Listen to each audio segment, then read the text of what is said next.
আমি যেই স্ট্যাটিস্টিক্স আজকে পেলাম এখানে খুলনা ডিভিশনে, এটা অত্যন্ত আশাব্যঞ্জক এবং অলমোস্ট নর্মাল। আপনি বলতে পারেন যে নর্মাল, এমনকি আমি তো বলবো যে স্বাভাবিক সময় যে সমস্ত অপরাধ সংগঠিত হয় এখন সেটাও হচ্ছে না। বাট মানে আত্মতুষ্টির কোনো কারণ নাই, আমাদেরকে আরও ভালোভাবে কাজ করতে হবে এবং পুলিশকে আরও সংগঠিত করতে হবে, এবং তাহলে নিশ্চিত যে আমরা আবার একদম স্বাভাবিক অবস্থা আমরা ফেরত যাব।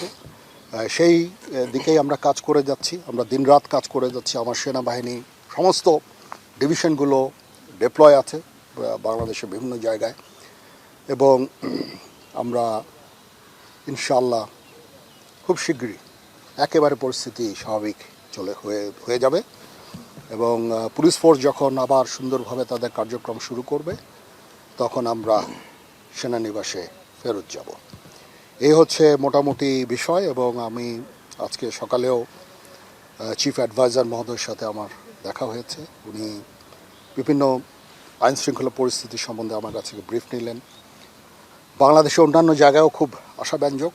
আমি দেখলাম যে লাস্ট রিপোর্ট পাওয়া পর্যন্ত 90%-এর উপরে সমস্ত থানাগুলো কার্যকলাপ শুরু করেছে, আর ঢাকায় অ্যাবাউট 85% সমস্ত থানাগুলো তাদের কার্যক্রম শুরু করেছে। তো এই পরিস্থিতি আরও উন্নতি হবে।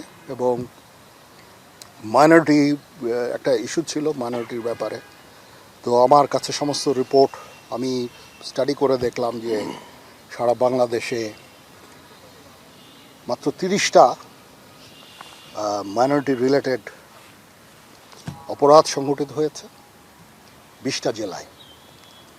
এর মধ্যে অধিকাংশই হচ্ছে যে লুটপাট, মন্দিরে অগ্নিসংযোগ ইত্যাদি। আর এগুলির মধ্যেও মোস্টলি হচ্ছে যে পলিটিক্যাল রাইভালরি, এটা এই কারণে এগুলো হয়েছে। আমি আশা করি যে এই জিনিসগুলো আবার নর্মাল হয়ে আসবে, এবং আমি অনুরোধ করব সমস্ত রাজনৈতিক দলগুলোকে তারা যেন শান্তিপূর্ণভাবে তাদের কার্যক্রম চালিয়ে যাক, কোনো ধরনের যেন ধ্বংসাত্মক কোনো কাজ না করে। আমার তাদের প্রতি আবার এই অনুরোধ থাকবে। আমি নিশ্চিত যে ওনারা অত্যন্ত সেন্সিবল, তারা বুঝবেন যে জনগণের এখন দাবিটা কী। যদি জনগণ অরক্ষিত থাকে, যদি এখানে অশান্তি বিরাজ করে, তাহলে সেই রাজনীতি আমি নিশ্চিত যে ওনারা সেই রাজনীতি করবেন না, করেন না। সেটা কোনো দেশের জনগণের রাজনীতি হবে না।